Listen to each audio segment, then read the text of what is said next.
You ask Tiger to solve.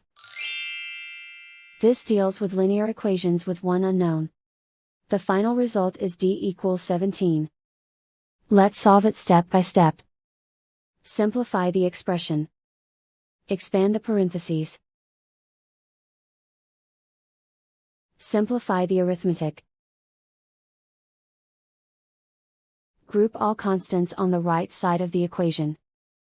Add 22 to both sides. Simplify the arithmetic.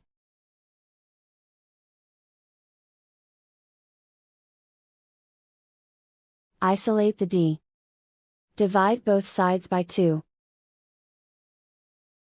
Simplify the fraction.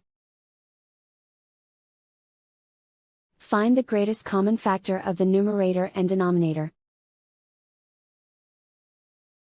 Factor out and cancel the greatest common factor.